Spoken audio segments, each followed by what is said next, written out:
بعض مواقع پہ انسان کے لیے واجب ہے کہ اپنی واجب نماز توڑے اور وہ کام انجام دے اور اس کے بعد دوبارہ نماز پڑھے. جیسے کسی قرض خواہ کے لیے مثلا قرضہ ادا کرنا ہو اور نماز میں ادا نہ کر سکتے ہوں، نماز کا وقت وسیع ہو تو آپ نماز توڑیں گے اور قرضے ادا کریں گے، واپس آ کے نماز پڑھیں گے. اسی طرح سے تطہیر مسجد، کہ اگر مسجد میں نجاست ہو اور نماز پڑھتے وقت جب تک آپ نماز ختم کریں مسجد کی احانت ہوتی ہو، نماز کے وقت میں گنجائش ہو تو آپ نماز توڑیں، مسجد کو پاک کریں، اس کے بعد دوبارہ نماز پڑھیں. اسی طرح کسی کی جان کی حفاظت کے لیے، بعض دوسرے امور کے لیے، ضرر جانی، ضرر مالی وغیرہ سے بچنے کے لیے ضروری تھا کہ نماز توڑے. اب یہ انسان ایسے مواقع پہ نماز توڑنا چاہیے تھا مگر نہیں توڑا، اس نے اسی نماز کو جاری رکھا اور مکمل کیا. مسجد کی تطہیر نہ کی، نماز پڑھ لیا اس نے. قرض خواہ کا قرضہ ادا نہ کیا، اپنی نماز کو کامل کر دیا. کسی کی جان کی حفاظت کرنی تھی، نہیں کیا اس نے، مثلا اپنی نماز کو جاری رکھا، نماز اس کی تمام ہو گئی تو وہ نماز اس کی صحیح ہے لیکن اس نے گناہ بھی کیا ہے. اس نے ایک اہم واجب کو چھوڑ دیا اور اپنی نماز کو جاری رکھا. نماز اس کی صحیح ہے لیکن اس نے معصیت کی ہے، گناہ کیا ہے. ایسی نماز کے سلسلے میں حکم یہ ہے کہ بنا پر احتیاط مستحب اس نماز کو دوبارہ پڑھیں. وہی نماز صحیح ہے لیکن ایک مستحب ہے کہ آپ اسی نماز کو دوبارہ پڑھیں احتیاط مستحب کی نیت سے. تو اہمیت اس نماز کی یہ ہے، واجبات کی بہت زیادہ اہمیت ہے. تو اس لیے آقا امام جعفر الصادق علیہ السلام نے فرمایا ہمارے لیے دستور العمل ہے یہ، یعنی ہمیں بعنوان مؤمنین، بعنوان شیعیان اہل بیت اطہار، بعنوان پیروان اہل بیت اطہار، کہ ہم لوگ مکتب تشیع اور شریعت پیغمبر اسلام اور اہل بیت اطہار جو انہوں نے دی، ہم اس کے پیرو ہیں. ہمارے لیے حکم ہے اگر مثال علیہ السلام کی طرف سے داوم علی تخلیص المفروضات والسنن، فرمایا کہ ہمیشہ مسلسل کوشش کرو کہ اپنی واجبات کو خالص بناؤ، واجبات میں کوئی کھوٹ، کوئی کمی، کوئی بیشی یہ چیزیں نہ رہے. اور اسی طرح سنتوں میں بھی مستحبات انجام دیتے ہو انہیں بھی خالص کر لو، خالص کریں، اس میں دھوکے بازی، ریاکاری، خیانت یہ چیزیں نہ ہوں، پاکیزہ ہوں. یعنی یہ کہ آپ اپنی نماز کو جو واجب نماز مثلا ہم لوگ خدا متعال کی توفیق سے پڑھتے ہیں اسے خالص کریں، لباس میں دقت کریں، وضو میں بھی دقت کریں، اذان میں بھی دقت کریں جو کہ مستحب ہے، اقامہ بھی مستحب ہے اس میں بھی دقت کریں کہ ان میں کوئی خرابی نہ ہو، شرعی احکام کے مطابق ہو. یہ دستور عمل داوم علی تخلیص المفروضات والسنن، ہمیشہ کوشش کرو کہ اپنی واجبات کو خالص پاک و صاف کر لو. اور اسی طرح سنتوں کو بھی جو نوافل آپ انجام دیں، مستحبات بھی جو بھی آپ انجام دے دیتے ہیں، اور انہیں ان کے ارکان و حدود کے مطابق انجام دیں. یعنی شرعی احکام ان کے سلسلے میں ہمیں پتہ اور ہم اس کے مطابق انجام دیں. فرمایا فَإِنَّهُمَا الْأَصْلُ، یہی واجبات و مستحبات اصلی ترین عبادات ہیں. خدا متعال کی عبادتوں میں یہی چیزیں، واجبات و مستحبات، اصلی عبادتیں یہی ہیں، اصلی اعمال یہی ہیں. فمن اصابها، بس اگر کسی نے ان دونوں کو اچھی طرح سے انجام دیا، واجبات مستحبات، نہ صرف نماز روزہ قوم زکات جو بھی واجبات ہیں اور اسی طرح باقی مستحبات بھی، اگر انہیں درست بجا لایا، وَأَدَّاهُمَا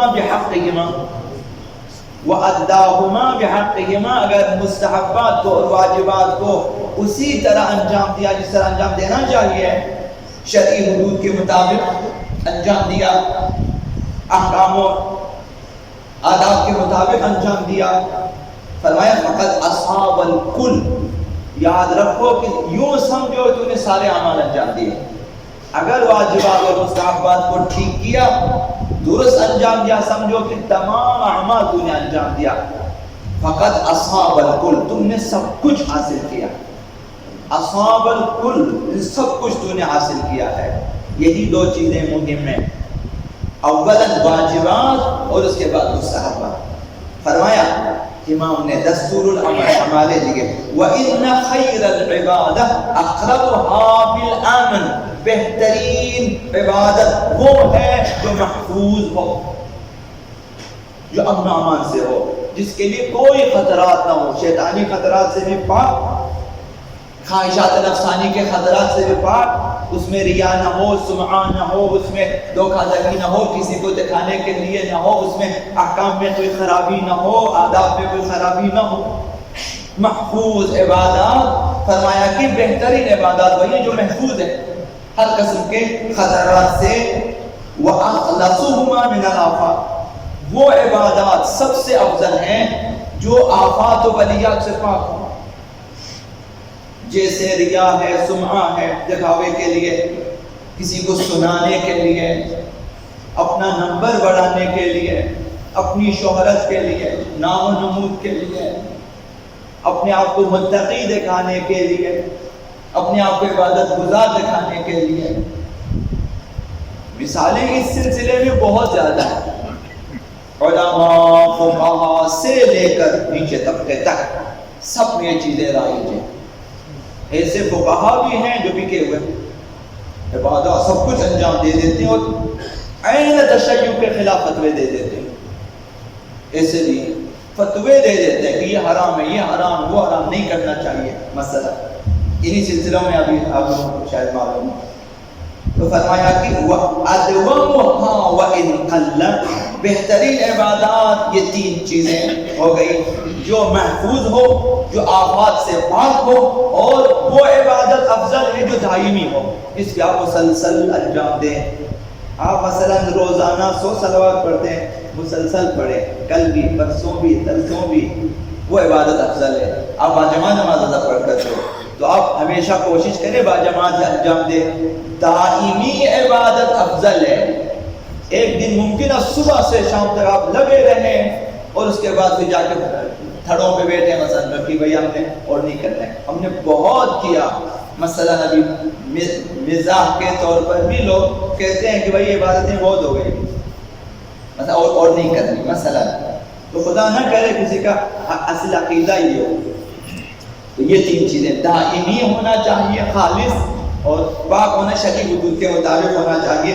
فرمایا آخر میں فَإِنْ سَلِمَ لَكَ فَرْضُكَ وَسُنَنُكَ، اگر تمہارے واجبات اور تمہارے مستحبات صحیح سالم اور محفوظ ہوں ان چیزوں سے، فَأَنْتَ عَابِدٌ، امام نے اس وقت تو حقیقی عبادت گزار ہے.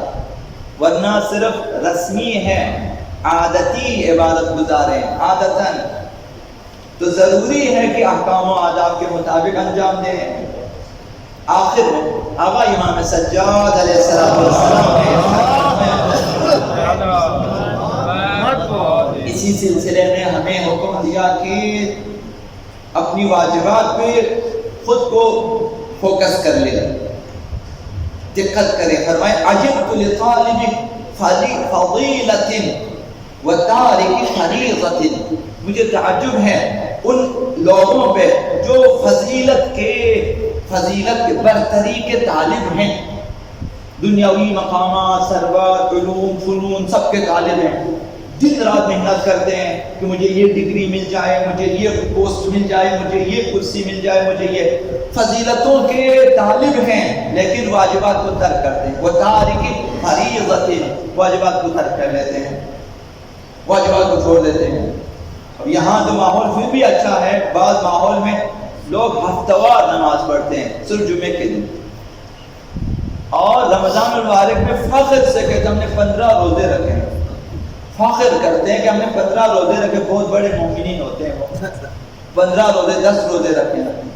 اس طرح کو کچھ لوگ سالانہ مومن ہوتے ہیں، سال میں ایک دفعہ عید کی نمازوں پہ آتے ہیں، یہ سب کا ٹوٹل ہی ان کا ایمان وغیرہ، ایسے لوگ بھی ہوتے ہیں. اب مجھے تعجب ہے ان لوگوں پہ جو دنیاوی فضائل کے پیچھے ہیں، دنیاوی برتری کے پیچھے، لیکن واجبات کو چھوڑ چکے ہیں۔ وَلَيْسَ ذَلِكَ إِلَّا لِلْحِرْمَانِ مَعْرِفَةِ الْأَمْرِ وَتَعْظِيمِهِ، یہ اس وجہ سے ہے کہ خداوند متعال کی معرفت نہیں ہے، اوامر الہی کی عظمت کا ادراک نہیں ہے، اسے نہیں معلوم کہ خدا نے یہ چیزیں کیوں واجب کر دی ہیں ہمارے اوپر۔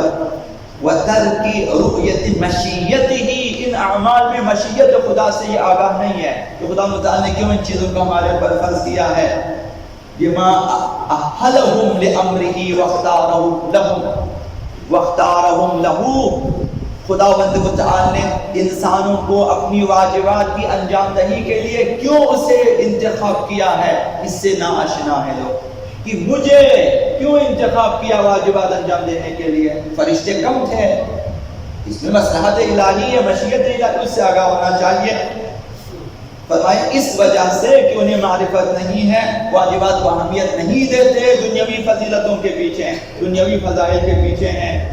لباس میں خرابی نہیں ہونی چاہیے، کھانوں میں خرابی نہیں ہونی چاہیے، وردی میں خرابی نہیں ہونی چاہیے، گھر میں ایک خاص سلیقے کے ساتھ ان کی رہائش گاہیں ہوتی ہیں، وغیرہ وغیرہ تمام دنیاوی فضائل ہیں۔ اگر نہیں ہے تو خدا متعال کے فرائض اس کے پاس نہیں ہے۔